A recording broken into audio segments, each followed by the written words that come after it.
okutwala omukisa guno okwetondera Catholic community, the cardinal, bishop, father, sister, n'abantu bonna bonna bannaddiini bonna bonna okozesa ekyambalo eky'obupatiri ku lonchi yange y'ekikyo this year. Kyambalo kino sakikozesa kutyoboola, kuweebuula oba ku disrespectinga church yange mwenkulidde mwendi essaawa zino. Mu mwezi ogw'okuna omwaka guno bwe yali atongoza oluyimba lwe Sinze naleeta ennaku mu Kampala, Hilary Kiyaga amanyiddwa nga Dr. Hilderman yasala okwambala ekyambalo ky'ababishopu abakatoliki. Kino abamu ku bakatoliki bakiranga okuvoola ekereziya, era ekibiina ekigatta baloya abakatoliki ne kivaayo ne kimuwandiikira ebbaluwa nga bamusaba yeetonde. Olukiiko lw'abasumba abakatoliki nalwo lwakoze ekintu kye kimu. Mu katambi Hilderman kaweereza NTV ng'agamba nti kakwatiddwa lukungiri gyali kati mu bivvulu, ategeezezza nti ensobi ye yagitegedde.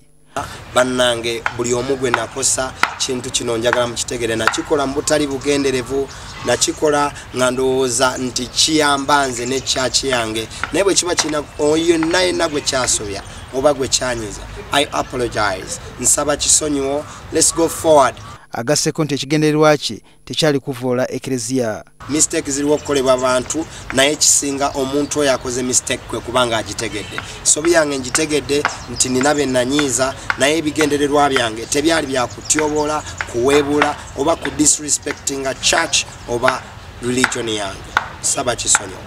Omukulu w'agamba nti okwetonda kikolwa kya bugunjufu era nga badde alina okukikola, n'agamba nti ensonga eno tesaana kuwaawazibwa na kuteekebwako bwebindu abantu abeeyagaliza bokka na bokka. Omuntu yenna ali civilized, okwetonda kwe kulaga civilization yo oba okutegeera ensobi yo. Nagitegeera naye simanyi lwaki abantu abamu bakirabanga kizibu nnyo nga oba bakipoliticizinga. Ategeeza ng'ekibiina kyalimu bwe kitamugaananga kukwetonda. Group yange yandibanga ensigamu ensige ey'okujeema okwetonda. Group yange yemu ku group esingwa abantu abankulembera be bantu abasinga discipline. Nange kennyini. Abayimbi bangi beetonatona mu ngeri y'amatiribona n'ebijoowo nga batongoza ennyimba zaabwe era nga gye buvuddeko amagye gaavuddeyo ne galabula nti anaakwatibwako ng'akozesa ebyambalo byago awatali kufuna lukusa kakumujjuutuka.